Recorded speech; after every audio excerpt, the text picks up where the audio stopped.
20 जुलाई 1966 की पहले पेज के मध्यार्ध में।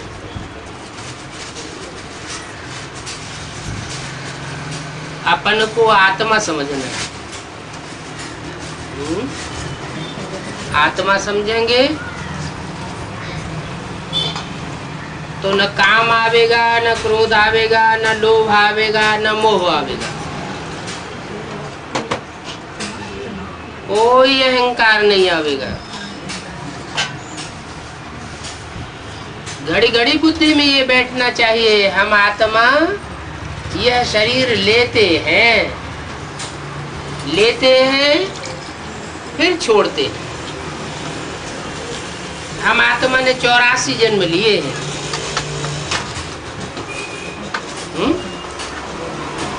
ये बुद्धि में आना चाहिए। क्यों? हम आत्मा ने 83 जन्म 82 जन्म नहीं लिए हैं? ये बुद्धि में क्यों आना चाहिए कि 84 जन्म ही लिए हैं, 83 जन्म नहीं लिए हैं? 83 82 या कम जन्म भी तो लिए हैं।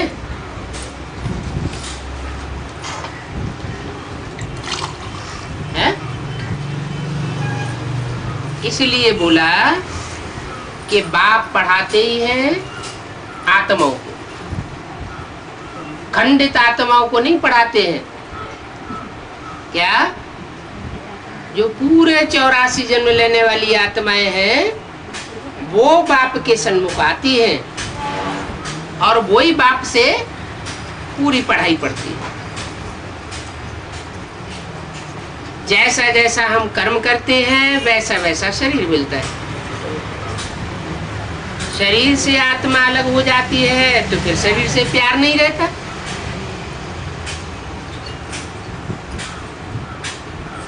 सबसे जास्ती प्यार किससे होता है? अपनी देह से। आत्मा को सबसे जास्ती प्यार होता है अपने शरीर से। अगर आत्मा शरीर से अलग हो जाए तो फिर कोई प्यार नहीं।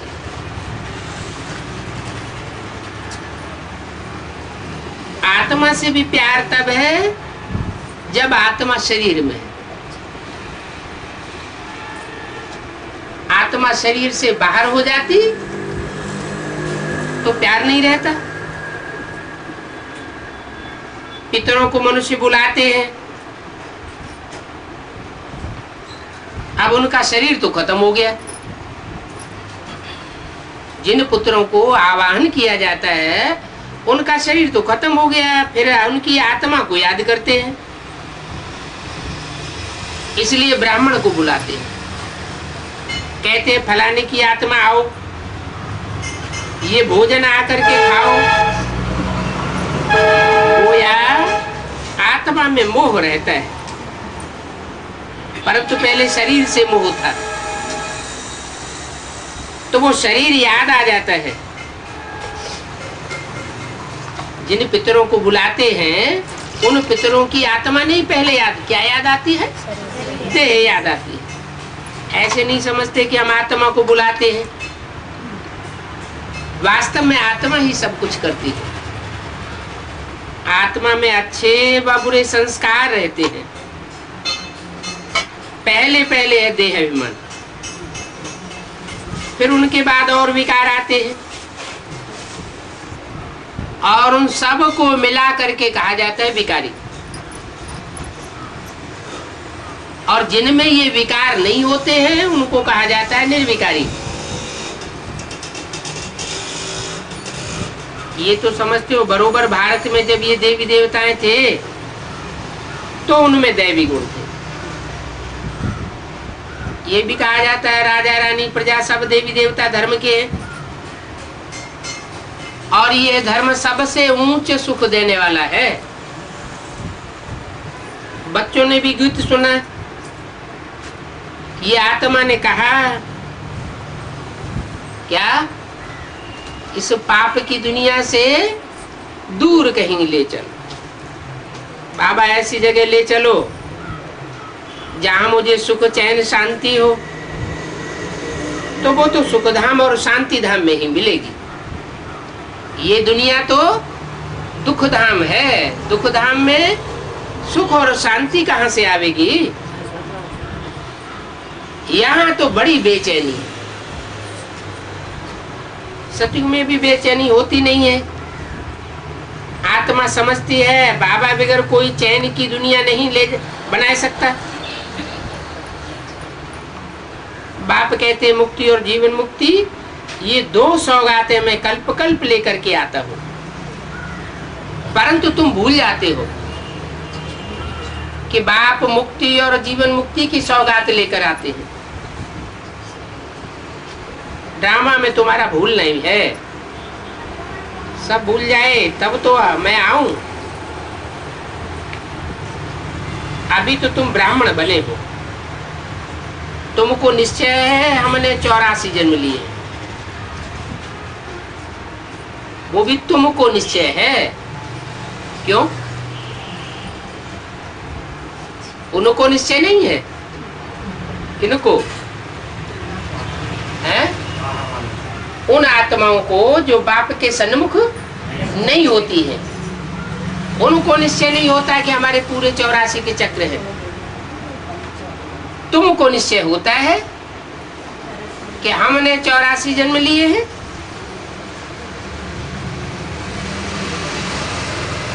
बरोबर 84 जन्म लिए। जो पूरा ज्ञान उठावेंगे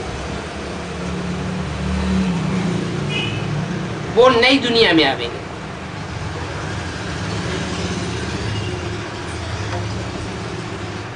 पूरा ज्ञान नहीं उठावेंगे तो नई दुनिया में, एकदम नई दुनिया में नहीं आवेंगे।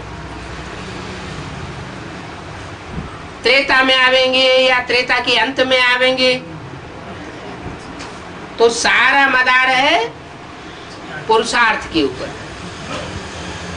सतयुग में तो सुख था, तो सभी शांति धाम में थे। इन लक्ष्मी नारायण का राज्य था। अच्छा, ये लक्ष्मी नारायण आगे जन्म में कौन थे? जिन लक्ष्मी नारायण का राज्य था वो लक्ष्मी नारायण इससे पहले जन्म में कौन थे? ये किसी को पता नहीं। तुमको पता है? क्या पता है?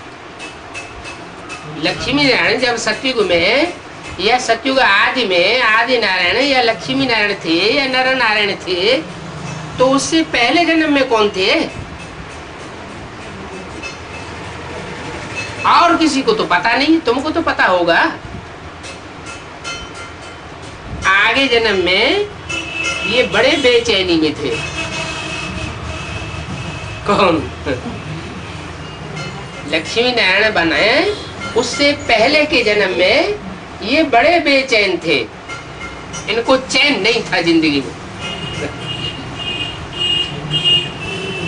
थे तो ब्राह्मण। क्या ब्राह्मण थे? तो ब्राह्मणों को चैन में होना चाहिए, सुख चैन में होना चाहिए या बेचैन होना चाहिए? ब्राह्मण से पहले शूद्र थे। पक्का ब्राह्मण तो पक्का सुख चैन, पक्का देवता। अगर 100% ब्राह्मण नहीं तो जरूर बेचैनी होगी। वर्णों पर तुम अच्छी रीति समझा सकते हो। देवता वर्ण, क्षत्रिय वर्ण, वर्णों में भी जन्म दिखाए जाते हैं। कौन से वर्ण में सबसे जास्ती जन्म होते हैं? शूद्र वर्ण में सबसे जास्ती जन्म होते हैं। तो अब तुम समझते हो अभी हम 21 जन्मों के लिए चैन पावेंगे। बाबा हमको वो रास्ता बता रहे हैं जिससे हम 21 जन्म पूरा सुख चैन पावेंगे। अभी तो हम पतित हैं। जब तक पतित हैं तब तक बेचैन हैं। पावन बन जावेंगे तो सुख चैन में आ जावे। अभी तो देखो कितने दुखी हैं। जहाँ चैन होता है वहाँ सुख शांति होती है। तो अब तुम बच्चों की बुद्धि में आदि मध्य अंत का ज्ञान आया हुआ है। समझते हो बरोबर सतयुग में भारत कितना सुखी था, चैन में था। दुख अथवा बेचैनी का नाम निशान नहीं था। अभी तुम पुरुषार्थ कर रहे हो स्वर्ग में जाने के लिए, और अभी तुम बने हो ईश्वर संप्रदाय के, और वो सब हैं आसुरी संप्रदाय। किसके संप्रदाय?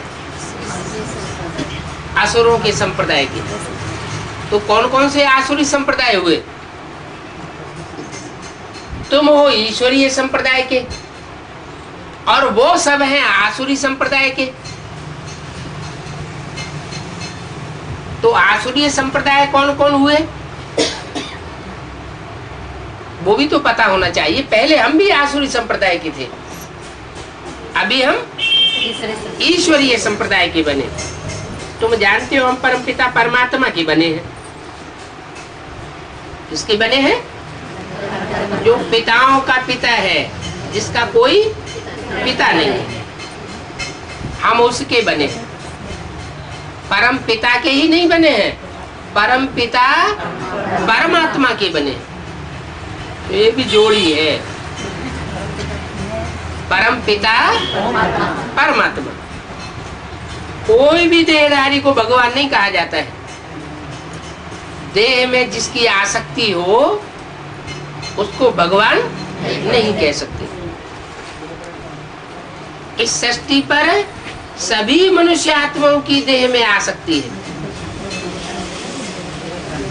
एक ही शिव परमात्मा है जिसकी देह में कोई आसक्ति नहीं है।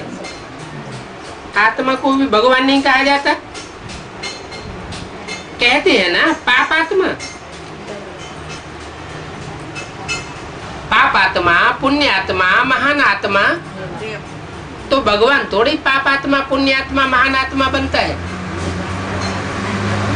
अब आत्मा तो अनेक प्रकार की, कोई पापात्मा है, कोई पुण्यात्मा है, कोई महात्मा है। परमात्मा एक ही है। क्या? जिसको हम परम पिता परमात्मा कहते हैं वह एक ही है। एक है कि दो है? क्यों है? हाँ, व्यक्ति जिसे कहते हैं पर्सनालिटी, व्यक्त जो दिखाई पड़े तो देखने योग्य वो एक ही है। कौन? परम पिता परमात्मा एक ही है। और सब ब्रदर्स, सब आत्मा आत्मा भाई भाई है। सभी तो परमात्मा बाप नहीं हो सकते, सभी नहीं हो सकते। माना कोई एक है जो परमात्मा कहा जाता है। इतनी थोड़ी सी बात भी मनुष्यों की बुद्धि में क्यों नहीं बैठती है? कितनी थोड़ी सी बात कि सब परमात्मा नहीं हो सकते। एक ही परमात्मा हो सकता है जिसमें सुप्रीम सोल मुकर्रर रूप से प्रवेश करके व्यक्त होता है। बिल्कुल ही पत्थर बुद्धि बन गए। पाप आए बंदर बुद्धि को मंदिर लायक बनाते हैं। 5 विकार हर एक में है तो बंदर बुद्धि हुए ना, इसलिए बंदर मिसल कहा जाता है। तो राम ने ये बंदरों की सेना ली, वो एनिमल बंदरों की सेना नहीं ली। ये जो विकारी बंदर हैं, ह्यूमन बंदर, उनकी सेना ली। तुम शिव शक्ति सेना हो क्या? तुम कोई बंदर सेना नहीं हो। कहीं कहा जाता है बंदरियों की सेना ली। किसकी सेना ली? बंदरों की सेना ली। तो तुम शिव शक्ति सेना हो तो वो को बंदर सेना नहीं कहेंगे। तुम रावण राज्य पर विजय पाती हो। क्या रावण माना? रावण माना जो लोगों को रुलाता हो।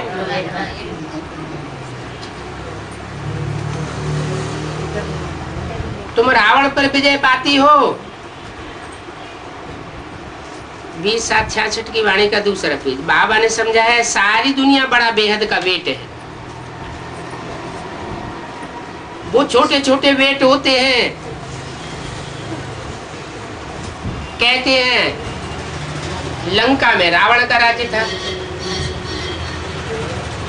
बाप समझाते हैं अभी तो सारी धरती पर रावण राज्य है। कोई लंका की बात नहीं है। इन बातों को मनुष्य नहीं समझते हैं। वो तो सिर्फ शास्त्रों की बातें धारण करके कहानियां सुनाते रहते हैं।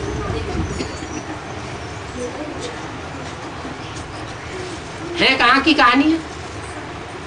कहानियां सारी यहाँ की बनी हुई हैं। लेकिन इन कहानियों को ज्ञान नहीं कहा जाता। क्यों? ज्ञान किसको कहा जाता है? ज्ञान कहा जाता है जो भगवान सुनाता है। और भक्ति कहा जाता है जो अनेक मुखों से आती है। रावण से आती है भक्ति और राम से आता है ज्ञान। तो कहानियों को ज्ञान नहीं कहा जाता। वो कहानियां तो जात जाति के मनुष्यों ने बैठ लिखी। शास्त्रों में सब झूठी कहानियां। उन शास्त्रों से मनुष्य सदगति को नहीं पा सकते। क्यों? क्योंकि अनेकों के द्वारा लिखी हुई कहानियां हैं। तुम्हारी तो सदगति होती है तब जब तुम एक से सुनते हो। एक से सुनते हैं तो सदगति होती है, अनेक से सुनते हैं तो दुर्गति होती है। इसलिए बाबा ने स्लोगन बनवाया। क्या? वो स्लोगन हर घर में टंगा हुआ होना चाहिए। कौन सा स्लोगन? श्रीमत से सदगति, मनुष्य मत से दुर्गति। एक सदगुरु निराकार से सदगति, अनेक मनुष्य गुरुओं से दुर्गति। तो उन शास्त्रों से जो अनेक मनुष्यों के लिखे हुए हैं उनसे कोई सदगति को प्राप्त नहीं हो सकता और ही दुर्गति को पाते जा रहे हैं। ज्ञान से सदगति मिलती है। ज्ञानदाता एक ही है, अज्ञानदाता अनेक है। भक्तों के भगवान ही आकर के रक्षा करते हैं भक्तों की। इस समय सब पतित भक्त हैं। सदगति देने वाला एक बाप है और बाकी सब है दुर्गति देने वाले। पहले दुर्गति करते हैं, मन बुद्धि की दुर्गति कर देते हैं। मन को बरगलाए लेते हैं, अपने में फंसाए लेते हैं। बाप कहते हैं ये रावण का काम है। क्या? अपनी देह में फंसाना। मेरे तो अपनी देह है ही नहीं। अतित पावन सर्व का सदगति दाता उनको कहते हैं जो सदगति देने वाला है। वो एक ही है सदगति देने वाला, इसलिए उनको कहते हैं, इनको नहीं कहते। इनको माना ब्रह्मा बाबा को सदगति दाता पतित पावन नहीं कहते हैं। साधु लोग न खुद सदगति को पा सकते हैं और न किसी को सदगति दे सकते हैं। साधु लोग समझते हैं कि गंगा पतित पावनी है। एक तरफ भगवान को भी पतित पावन कह देते हैं, दूसरी तरफ फिर गंगा को पतित पावनी कहते, पुकारते भी है, हे पतित पावन आओ। तो अभी ये तुम बच्चों की बुद्धि में आया है कि सब झूठ बोलते रहते हैं। ये अपन को गुरु भी नहीं कह सकते। गुरु तो वो है जो सदगति करे, गुरु सदगति दाता। लेकिन सदगति दाता तो एक है, सर्व का सदगति दाता कहा जाता है। इन्हों को कहा जाता है गुरु। शिव बाबा तो आके वर्षा देते हैं ना, क्योंकि वो बाप भी है, शिक्षक भी है, वकील बैरिस्टर भी है, क्योंकि जमघंटों की सजा से छुड़ाने वाला है।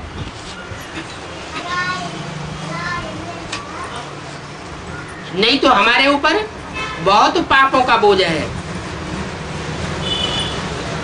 बहुत पाप है। अगर वो जमघंटों की सजा से छुड़ाने का रास्ता न बताए तो पता नहीं हम कितनी सजाएं भोगेंगे। सतयुग में कोई भी जेल में नहीं जावेंगे,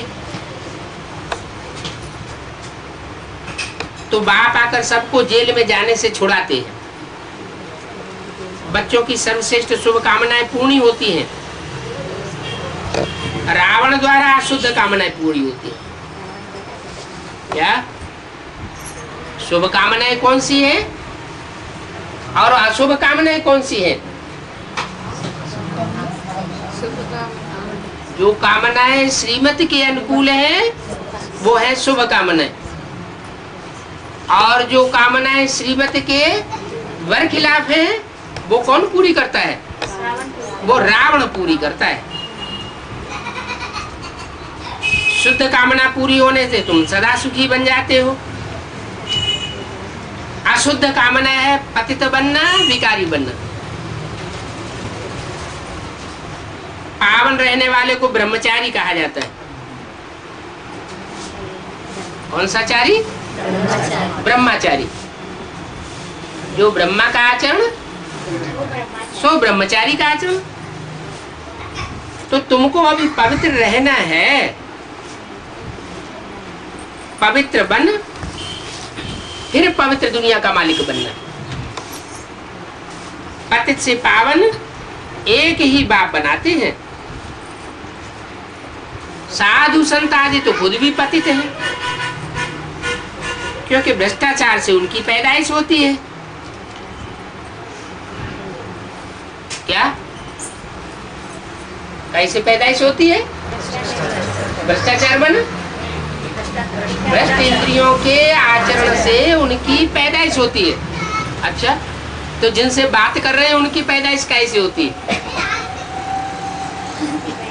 जिन बच्चों से बात कर रहे हैं उन बच्चों की पैदाइश भ्रष्टाचार से नहीं हुई है, भ्रष्ट इंद्रियों के आचरण से उनकी पैदाइश नहीं हुई है? हुई कि नहीं हुई? हुई। लो राजू भाई कहते हुई है, नहीं हुई। कोई कहते नहीं हुई, कोई कहते हुई है। पक्का पक्का बताओ है, बताओ बताओ। बाबा कहते हैं उन साधु संतों की भ्रष्टाचार से पैदाइश होती है। उनकी तरफ इशारा किया।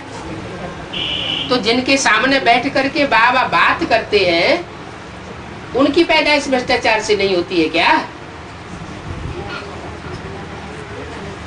अगर स्मृति में नहीं है कि हमारी पैदाइश भ्रष्टाचार से हुई है या श्रेष्टाचार से, तो भ्रष्टाचारी हुई। अगर स्मृति में है कि हमारी पैदाइश श्रेष्टाचार से हुई, माने हम मुखवंशावली हैं।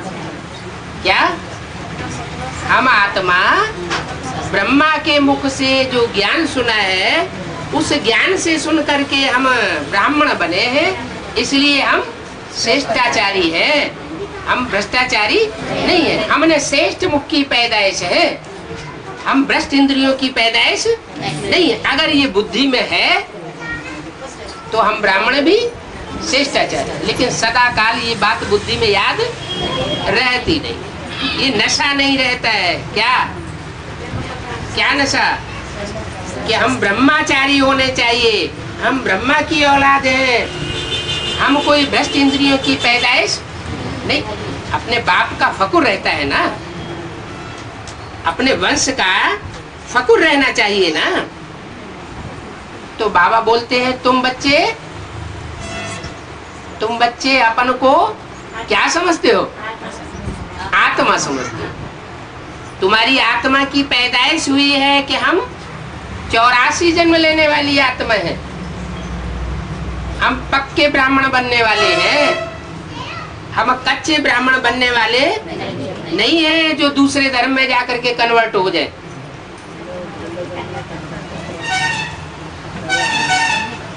देवताओं के लिए ऐसे नहीं कहेंगे।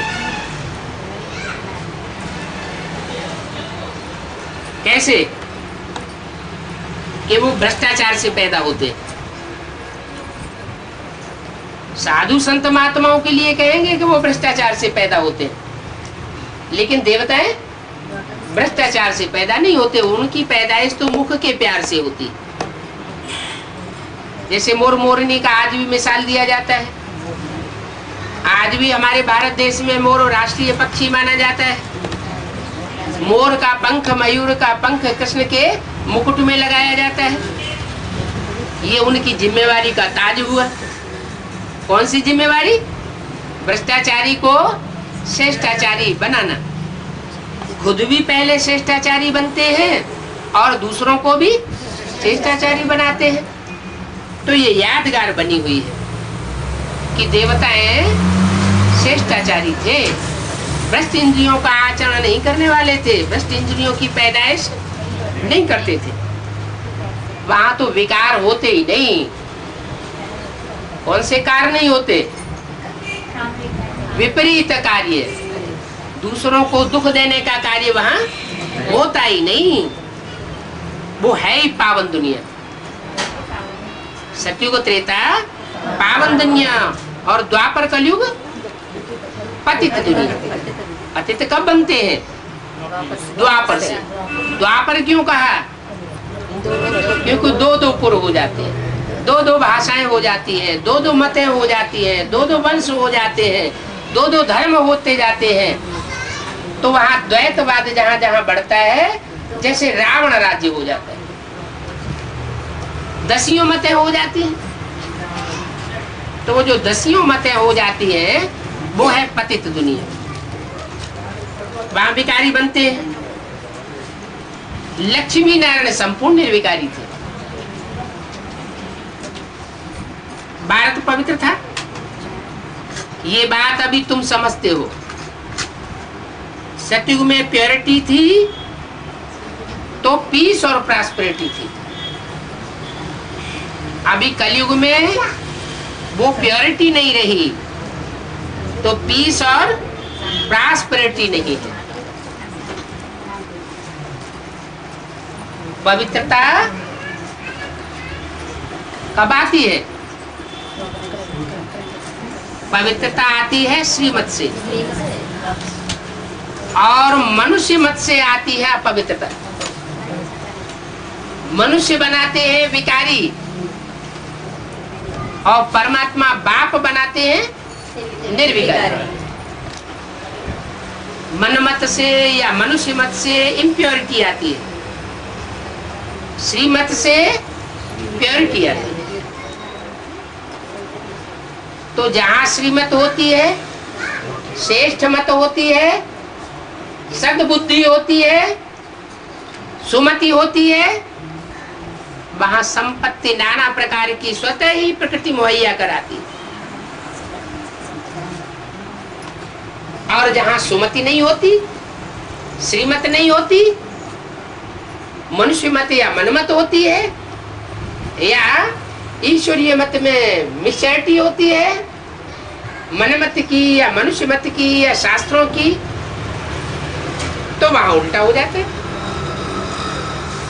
सत्युग त्रेता में सब सुखी थे। रावण राज्य जब से शुरू हुआ है तब से गिरना शुरू होता है। क्या?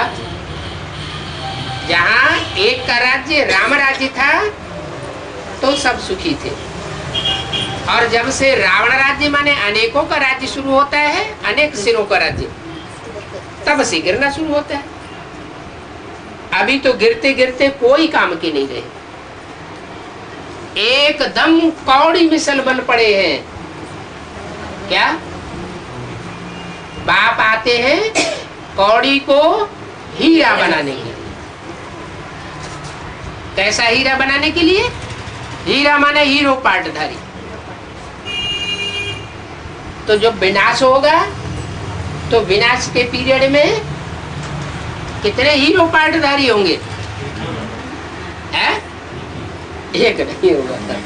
एक तो मिसाल दिया है, वो तो होगा ही, लेकिन वहां 9 लाख सितारे संसार में चमकेंगे। एक कीमत पर चलने वाले होंगे, एक एक सितारे में एक एक दुनिया होगी, और वो सितारा अपनी दुनिया का हीरो होगा। हर सितारे में कहते हैं कि एक दुनिया समाई हुई है। तो जिन सितारों में दुनिया एक एक समाई हुई है,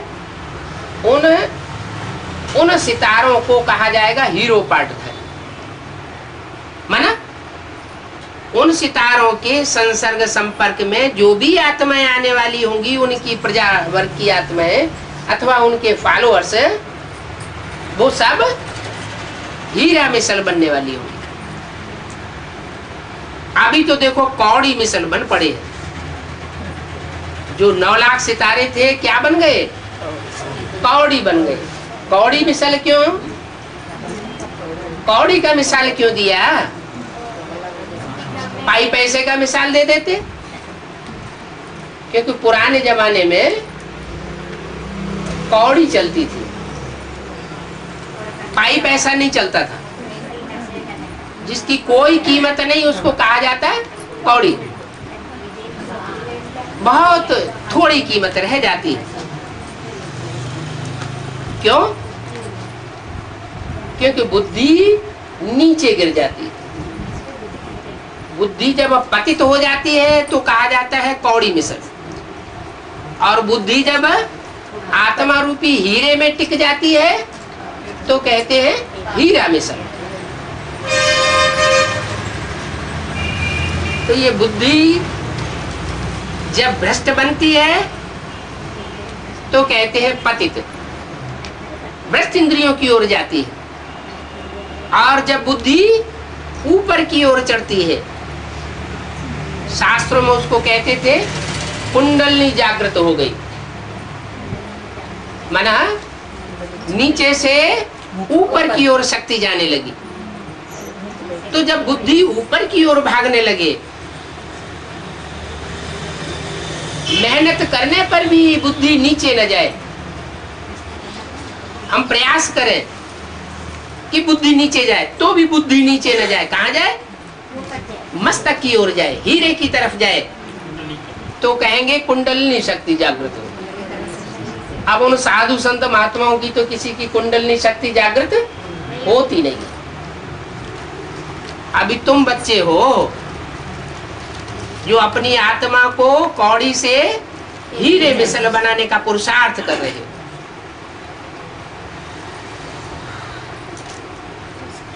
तो देवताओं के लिए कहेंगे वो संपूर्ण पवित्र थे।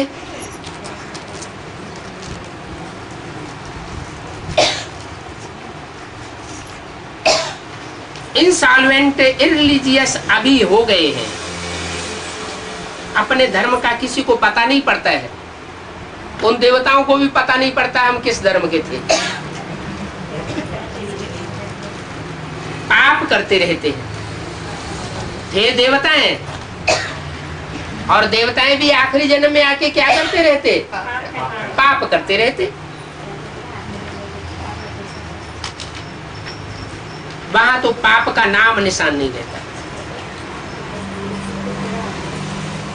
पाप किसे कहते हैं और पुण्य किसे कहते हैं?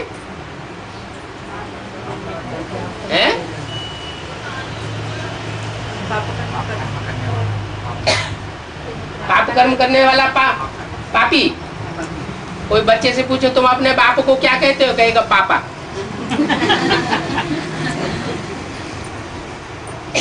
तो गलत कहता है या सच्चा कहता है? सच्चा कहता है। पापी कहा जाता है उसको जो दूसरों को दुख देता है। क्या? जो दूसरों को दुख देने का काम करे, चाहे मनसा, चाहे वाचा, चाहे कर्मणा, उसको कहेंगे पापी। और जो दूसरों को सुख देने का काम करता है उसको कहेंगे पुण्यात्मा, माने देवता, देने वाला दूसरों को। तो बोला वहां तो पाप का नाम निशान नहीं होता, वहां कोई दूसरों को दुख देने की बात बुद्धि में भी नहीं आती। तुम तो देवी देवता सनातन धर्म के नामी ग्रामी हो। क्या? तुम कोई साधारण नहीं हो। देवी देवताओं के तो ढेर चित्र हैं, 33 करोड़ देवी देवताएं गाए जाते हैं, उनकी मूर्तियां भी ढेर हैं। लेकिन तुम देवी देवता सनातन धर्म के नामी ग्रामी हो। है? कितने हैं नामी ग्रामी? नामी ग्रामी माने सब धर्म वाले उनको स्मरण करते हैं। दक्षिण भारत में तो अष्टदेवों को बहुत याद करते हैं, मंदिरों में मूर्तियां भी रखी हुई है। लेकिन सब धर्म वाले उन नामी ग्रामी को याद करते हैं। तो जरूर सबको उन्होंने कुछ न कुछ दिया होगा। क्या दिया होगा? सुख दिया होगा, सुख शांति दी होगी। देवी देवताओं के तो ढेर चित्र हैं। चित्र किस बात की यादगार है? उन्होंने जरूर ऐसे चरित्र किए होंगे देवताओं के, माने कुछ न कुछ दिया होगा। लेने की कोई सी इच्छा नहीं रखी होगी। सुख देने के कर्म करने वाले होंगे, दुख देने का कोई कर्म करने वाले नहीं थे। और धर्मों में देखेंगे एक ही चित्र। क्रिश्चियन धर्म में देखेंगे एक ही चित्र। कौन सा था? जीसस क्राइस्ट का। बौद्ध धर्म में देखेंगे एक ही चित्र, महात्मा बुद्ध का। मुस्लिम धर्म में देखेंगे एक ही चित्र, मोहम्मद का। सिख धर्म में देखेंगे गुरु नानक का। हालांकि सिख धर्म में 10 गुरुओं के भी चित्र बनाते हैं, लेकिन सदगुरु सिर्फ गुरु नानक को कहते हैं। क्रिश्चियंस के पास एक ही क्राइस्ट का चित्र होगा, बौद्धियों के पास एक ही बुद्ध का। क्रिश्चियंस क्राइस्ट को ही याद करते हैं, उनको नन कहा जाता है। नन अर्थात तो और कोई भी नहीं सिवाय एक क्राइस्ट के। इसलिए कहते हैं नन बनती हो, एक ही बाप को याद करती हो। नन बट वन, एक शिव बाबा, दूसरा न कोई। उन्हों की बुद्धि में फिर 2 आ जाते हैं।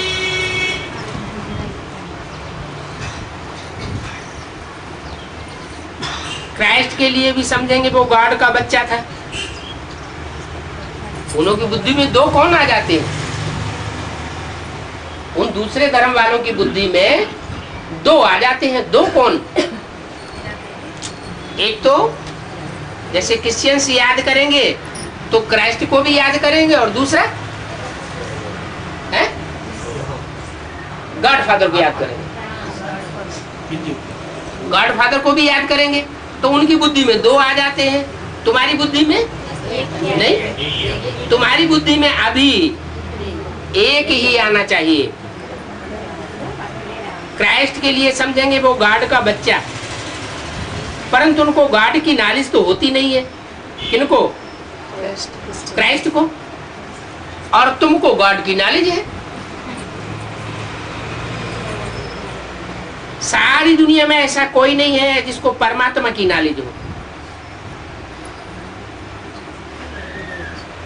ऐसा कोई भी नहीं जिसको परमात्मा की नॉलेज हो। कैसी आत्मा? परमात्मा।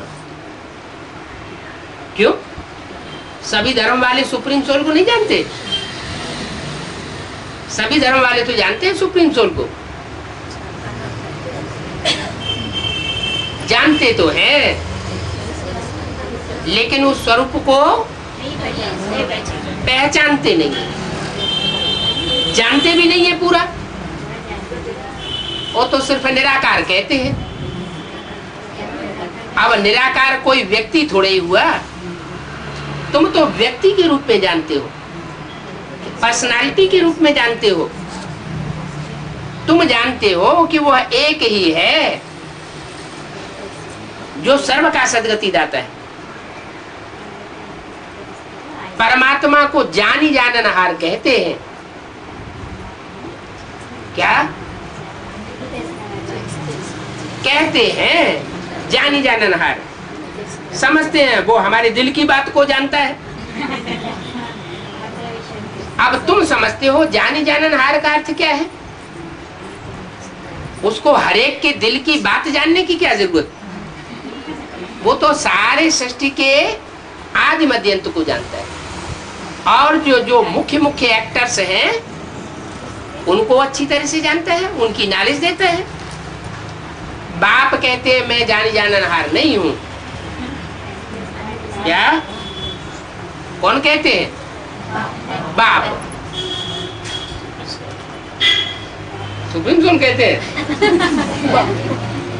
बाप कहते हैं मैं जानी जाननहार नहीं हूं। माना जो मनुष्य सृष्टि का बाप है, जिसको परमात्मा का टाइटल मिल जाता है, वो कोई जानी जाननहार नहीं है। अंतर्यामी सुप्रीम सोल है। वो जिसमें प्रवेश करता है वो बहिर्यामी है। तुम्हारी एक्ट से, हमारी वाचा से, हमारे वाइब्रेशन से सब कुछ जान सकता है। माने बाहर की एक्ट से जान सकता है, लेकिन अंतर्यामी नहीं है। बाप कहते हैं मैं सब कुछ नहीं जानता। हमको क्या पड़ी है जो हरेक की बात को जानूं? हरेक की दिल को बैठ रीड करूंगा? हमको क्या पड़ी? एक एक का पोता मिल उसे जानने की क्या दरकार? हम तो आया ही हूं पतितों को पावन बनाने। आया हूं काहे के लिए? एम ऑब्जेक्ट बता दिया। मेरे आने का एम ऑब्जेक्ट है पतितों को पावन बनाना। अगर कोई पवित्र नहीं रहते हैं और झूठ बोलते हैं तो नुकसान अपने को ही पहुंचावेंगे।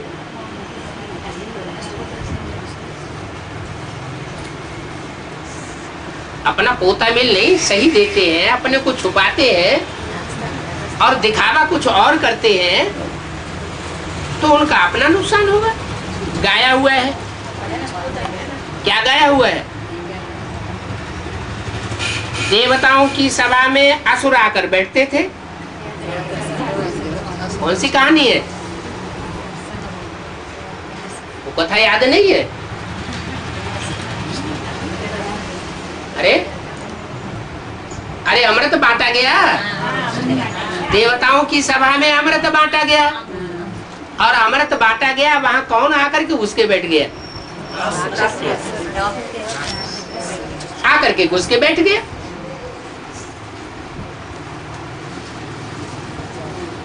तो कोई भी विकार में जाए, छिप करके जाए, बैठते हैं तो वो असुर हुए ना। क्या है ना? गलतियां तो सबसे होती है, माया किसी को छोड़ती तो नहीं है, लेकिन एक होता है सच्चा और एक होता है झूठा।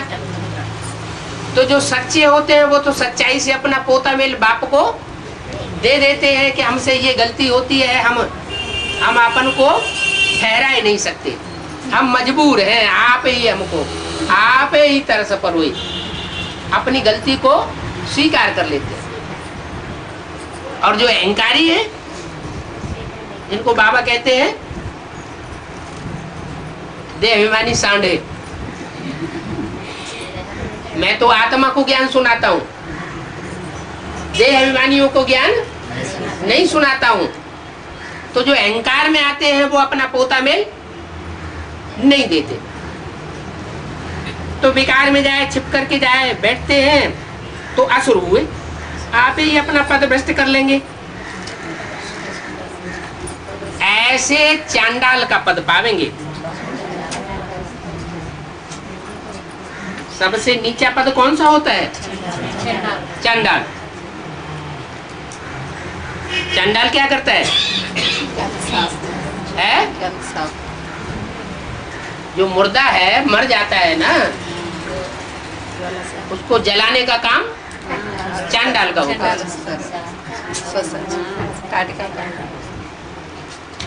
तो जो ज्ञान में चलते चलते अभी ब्राह्मण तो बने हैं लेकिन मुर्दा होकर के चल रहे हैं, कोई बात पर गहराई से ध्यान ही नहीं देते, जैसे मुर्दा बने पड़े, कोई मनन चिंतन मंथन नहीं करना चाहते, अपनी ही दुनियादारी में लगे रहते हैं। बाप कितनी ऊंची पढ़ाई पढ़ाए रहे हैं वो उनकी बुद्धि में नहीं बैठ रहा है। तो ऐसे मुर्दों को आग लगाने का काम उन चांडालों को सौंपा जाता है। आओ बनो आके डुप्लीकेट विष्णु पार्टी।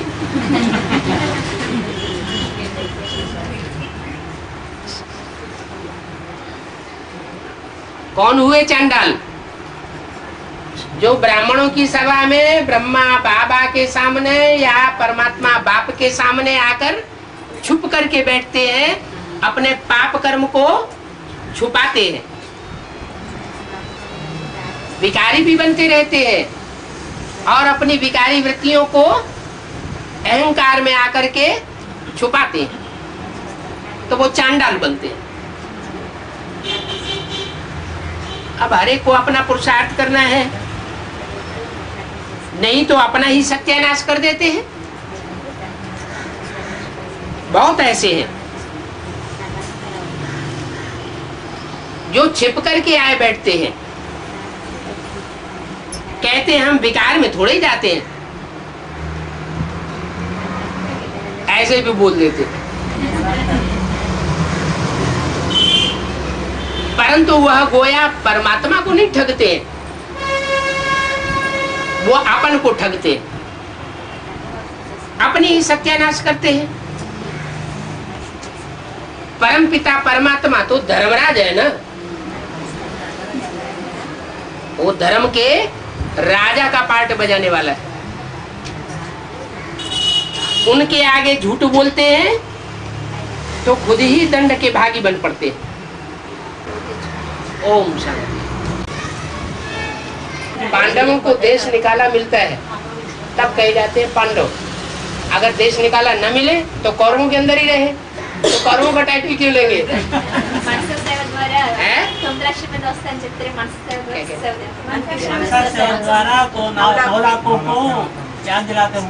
मनसा सेवा द्वारा 9 लाख याद दिलाते हैं।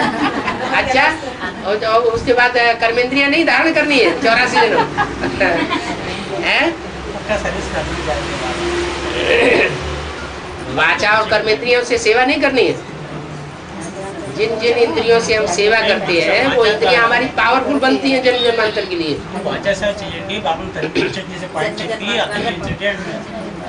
राजा होते थे ना, तो राजाओं का मन भी पावरफुल होता था, है दिमाग बहुत तरोताजा, पावरफुल, दमदार, और उनके शरीर भी राणा प्रताप जैसा लंबा चौड़ा हट्टा कट्टा, और वाचा भी हाँ बहुत पावरफुल। पूरी सेना को अकेली आवाज हमला तो सारे ही हमला कर देते। आत्मा से जो बच्चे निकलेंगे ना, वो बहुत पावरफुल आत्माएं निकलेंगी।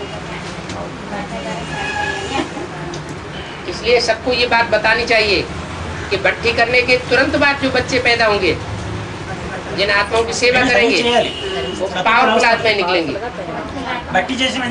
वो पावरफुल आत्माएं अनेक जन्म तक हमारी सहयोगी बन करके रहेंगी।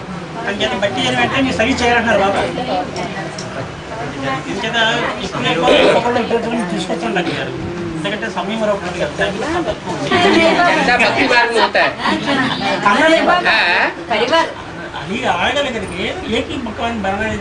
अरे आप संगठन रूपी मकान बनाओ, आप वो प्रॉपर्टी न बनाओ ब्रह्मा कुमार कुमारियों की तरह आधिपत्य करने के लिए कि हम राजा बन करके बैठे। हाल है तो बहुत बड़ा है बाबा, इसलिए छोड़ दो। मान रहे कि वो बड़ा संगठन करने के लिए हमारे पास बहुत पार्कों में जगह है। हमारे हाँ जी, मिट्टी में पैसा क्यों बहाओगे? इसलिए एक बार मैं अभी मिट्टी में पैसा बहाने का टाइम नहीं। जब बाबा ने मना कर दिया कि प्रॉपर्टी नहीं बनानी है, तो न संगठन रूप में प्रॉपर्टी बनानी है, न प्राइवेट प्रॉपर्टी बनानी है। ब्रह्मा कुमारियाँ बनाती हैं, उनको फॉलो नहीं करना है, उनको बनाने दो। नागमणि माता अब वही बच्चों के लिए खरीद करना पड़ेगा, एकदम सारा माउंट आबू खरीद करना पड़ेगा। इतने बच्चे वहाँ इकट्ठे हो जाएंगे विनाश के टाइम पर। तो अभी तो वहाँ सस्ती है प्रॉपर्टी। जब दुनिया वालों को पता चलेगा कि सारा माउंट आबू खरीदोगे तो वहाँ बहुत तेजी हो जाएगी। बाबा ने बोला ना मुरली में, बाबा ने बोला कि आगे चलकर के सारा माउंट आबू ही खरीद करना पड़ेगा। इसलिए बाहर की दुनिया में किराए पर चलाते रहो, किराए पर सेंटर चलाते रहो, खरीद करने की दरकार नहीं, अपनी प्रॉपर्टी बनाने की दरकार नहीं है। ब्रह्मा कुमारियाँ बना रही है, उनको बनाने दो। ब्रह्मा कुमारी कोई प्रजा कुमारी बनेगी, कोई राजा कुमारी बनेगी, उनको थोड़ी फॉलो करना है। बहुत बढ़िया बात, मैच्योर्ड माताएं बाहर निकले हैं, इससे बढ़िया और बात क्या है? अच्छा, उधर भी मैं मुझसे दस्तखत लिखा दूं, उससे दस्तखत लिखा दूं एक किताब में। वो सब करने की दरकार नहीं, बाबा को दिखाएं। बाबा जान जाएंगे जब वो भट्टी करने आएगी ना। नहीं अभी तक नहीं, जब कभी भी आएगी, जब कभी भट्टी करने आएगी तो बाबा को पता लग जाएगा। वो खुद ही बोलेगी हमारी माता जी ने सेवा की।